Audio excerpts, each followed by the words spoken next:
అన్నదాతకు అండగా వైఎస్ఆర్ కాంగ్రెస్ పార్టీ తమ పోరాటం కొనసాగిస్తుందని దర్శి శాసనసభ్యులు, ప్రకాశం జిల్లా వైఎస్ఆర్ కాంగ్రెస్ పార్టీ అధ్యక్షుడు డాక్టర్ బూచేపల్లి శివప్రసాద్ రెడ్డి అన్నారు. ఒంగోలులోని వైఎస్ఆర్ కాంగ్రెస్ పార్టీ జిల్లా కార్యాలయంలో జరిగిన విలేకరుల సమావేశంలో డాక్టర్ బూచేపల్లి శివప్రసాద్ రెడ్డి మాట్లాడుతూ, కూటమి ప్రభుత్వం ఎన్నికలకు ముందు రైతులకు అనేక హామీలు ఇచ్చి తీరా అధికారంలోకి వచ్చిన తర్వాత వాటిని అమలు చేయటంలో ఘోర వైఫల్యం చెందిందని ఆరోపించారు. అన్నదాత సుఖీభవ పథకం కింద రైతులకు 20,000 రూపాయలు ఇస్తామని చెప్పిన హామీ ఎందుకు అమలు చేయటం లేదని ప్రశ్నించారు. ఇటీవల కురిసిన అకాల వర్షాల వల్ల నష్టపోయిన రైతాంగానికి పంట నష్టపరిహారం చెల్లించడంలో మీనమేషాలు లెక్కిస్తున్నారని ఆగ్రహం వ్యక్తం చేశారు. గతంలో నష్టపోయిన ప్రతి రైతుకు వైఎస్ఆర్ కాంగ్రెస్ పార్టీ ప్రభుత్వ హయాంలో నష్టపరిహారంతో పాటు ఇన్సూరెన్స్ కల్పించామని తెలియజేశారు. రైతు భరోసా ద్వారా రైతులను ఆదుకున్న ప్రభుత్వం జగనన్న ప్రభుత్వం అని తెలిపారు. రైతాంగానికి ఇవ్వాల్సిన పరిహారంతో పాటు రైతాంగాన్ని ఆదుకోవాలని కోరుతూ వైఎస్ఆర్ కాంగ్రెస్ పార్టీ రాష్ట్ర కమిటీ పిలుపు మేరకు ఈ నెల 13వ తేదీ శుక్రవారం ప్రకాశం జిల్లా వైఎస్ఆర్ కాంగ్రెస్ పార్టీ ఆధ్వర్యంలో ఒంగోలు అంబేద్కర్ భవన్ నుండి ప్రకాశం భవన్ వరకు ర్యాలీ నిర్వహించి తదుపరి జిల్లా అధికారులకు వినతిపత్రం అందించడం జరుగుతుందని పేర్కొన్నారు. కార్యక్రమంలో వైఎస్ఆర్ కాంగ్రెస్ పార్టీ నాయకులు, రైతులు అధిక సంఖ్యలో పాల్గొని విజయవంతం చేయాలని పిలుపునిచ్చారు. మీడియా సమావేశంలో ZP chairperson Boochepalli Venkayamma, Ongole assembly నియోజకవర్గ వైసీపీ కన్వీనర్ రవిబాబు, నగర పార్టీ అధ్యక్షుడు కటారి శంకర్, జడ్పీటీసీ సభ్యుడు వేమ శ్రీనివాసరావు, పార్టీ నాయకులు బొట్ల సుబ్బారావు, క్రాంతి కుమార్, రైతు విభాగం నాయకులు మారెడ్డి సుబ్బారెడ్డి, రొన్న అంజిరెడ్డి, మహిళా ప్రతినిధులు బడుగు ఇందిర, రమణమ్మ తదితరులు పాల్గొన్నారు.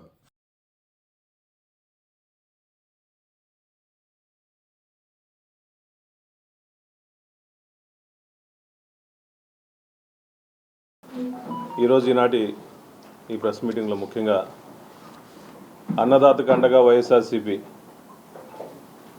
ఈ రాష్ట్రంలో చంద్రబాబు నాయుడు గారు కూటమి వచ్చిన తర్వాత గత 6 నెలల నుంచి 7 నెలల నుంచి కూడా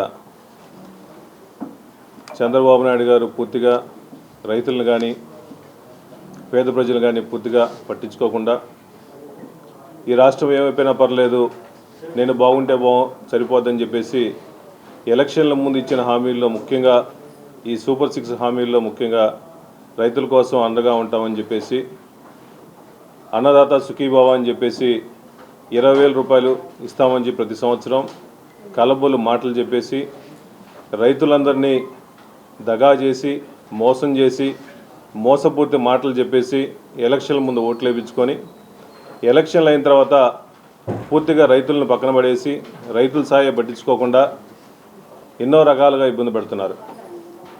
ఈ గవర్నమెంట్ వచ్చిన తర్వాత ఎన్నో వర్షాలు వచ్చినాయి, ఎన్నో రైతులకు ఇబ్బందులు జరుగుతూ ఉన్నాయి.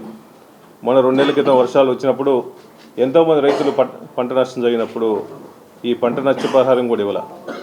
గతంలో మా ప్రభుత్వం వచ్చినప్పుడు ఏ పంట నష్టం జరిగినా 15 రోజుల లోపల పంట నష్టం ఇచ్చేసి గతంలో ఎప్పుడూ లేని విధంగా జగన్మోహన్ గారు ఇప్పుడు రైతుల కోసం అండగా ఉన్న ప్రభుత్వం ఆ రోజు వైఎస్ఆర్సీపీ ప్రభుత్వం అని తెలియజేస్తున్నా. ముఖ్యంగా జగన్మోహన్ గారు వచ్చిన తర్వాత గత 5 సంవత్సరాల్లో రైతులందరికీ నష్టపోకూడదని చెప్పేసి ఈ క్రాప్ చేపించి ఫ్రీ ఇన్సూరెన్స్ చేపించి గతంలో ఎప్పుడూ లేదు. జగన్మోహన్ గారి ప్రభుత్వంలో అందరికీ ఫ్రీ ఇన్సూరెన్స్ చేపించాడు, క్రాప్ ఇన్సూరెన్స్. ఈ ప్రభుత్వం వచ్చిన తర్వాత అసలు ఇన్సూరెన్స్ పాపానే పోలా. సొంతగా ఏ రైతు వాళ్ళే ప్రతి పంటకి వాళ్ళే ఇన్సూరెన్స్ చేసుకోవాల్సిన పరిస్థితి వచ్చింది. ఆ ప్రభుత్వానికి ఈ ప్రభుత్వానికి రైతులకి ఆ రోజు జగన్మోహన్ గారు ప్రతి ఒక్కరికి అందుబాటులో ఉండి ఇచ్చిన హామీల ప్రకారం ఆ రోజు రైతు భరోసా కూడా వేశాడు.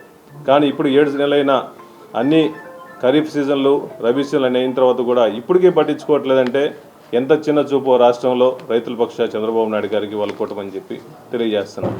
అదేవిధంగా గతంలో జగన్మోహన్ గారి ప్రభుత్వంలో రైతుల కోసం అండగా ఉండి అన్ని విధాలుగా ఆర్బీకేల ద్వారా అందరికీ వాళ్ళకి కావాల్సిన అన్ని రకాల విత్తనాలు కానీ అదేవిధంగా ఎరువులు కానీ పూర్తిగా ఆర్బీకేల ద్వారా సప్లై చేసి అదేవిధంగా ఈ పంట ప్రొక్యూర్మెంట్ కూడా ఆర్బీకేల ద్వారా సొసైటీల ద్వారా పూర్తిగా చేస్తే ఈ ప్రభుత్వం వచ్చిన తర్వాత ఇప్పటికి కూడా నిన్నో మొన్న మేము ధర్నా చేస్తాం తెలుసుకొని 1-2 సెంటర్లో స్టార్ట్ చేశారు.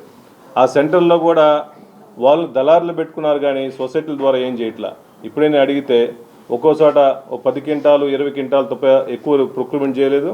అది కూడా వాళ్ళు ఈ రైతులు ఇప్పుడు వర్షాలు పడుతున్నాయి, వాళ్ళకి కనీసం మద్దతు ధర 1780 రూపాయలు ఇవ్వాల్సింది, బస్తాకి ఇవ్వాల్సింది కూడా ఇవ్వకుండా 300 రూపాయలు 400 రూపాయలు తేమ శాతం ఎక్కువ ఉందని చెప్పేసి నానా రకాలుగా ఇబ్బంది పెట్టి రైతుల్ని 1350కి 1400 రూపాయలకి వాళ్ళు కొనే పరిస్థితి. సుమారుగా ఎకరానికి 15,000 రూపాయల దాకా ఒక ఎకరానికి రైతు నష్టపోతున్నాడంటే ఈ వరి మీద ఈ ప్రభుత్వంలో చంద్రబాబు నాయుడు గారికి కళ్ళకు కనిపించలేదా?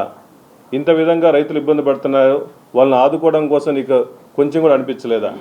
దయచేసి చంద్రబాబు నాయుడు గారు వాళ్ళ కూటమి కలిసి ఈ రైతులకు జరిగే ఇబ్బందులను పరిశీలించి తొందరగా వాళ్ళని ఆదుకోవాలని చెప్పి కోరుకొని కనీస మద్దతు ధర బస్తాకి 1780 రూపాయలు ఇవ్వాలని చెప్పి వైఎస్ఆర్సీపీ తరపున మా రాష్ట్ర ప్రెసిడెంట్ జగన్మోహన్ రెడ్డి గారు మేమందరం కలిసి ఎప్పుడు గతంలో రైతుల కోసం అండగా ఉన్నాం, ఇప్పుడు కూడా రైతుల కోసం రైతులు పోరాటం చేయడం కోసం ఎప్పుడూ అండగా ఉంటామని వైఎస్ఆర్సీపీ తరపున పోరాటం చేస్తామని తెలియజేస్తున్నాము.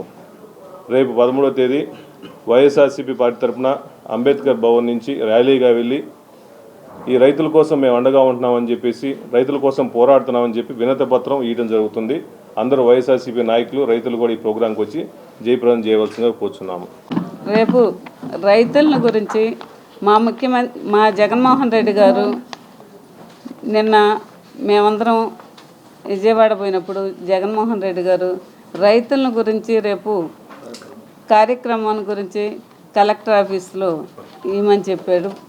అదేవిధంగా ఏంటంటే రైతులు చాలా నష్టపోయి ఉన్నారు.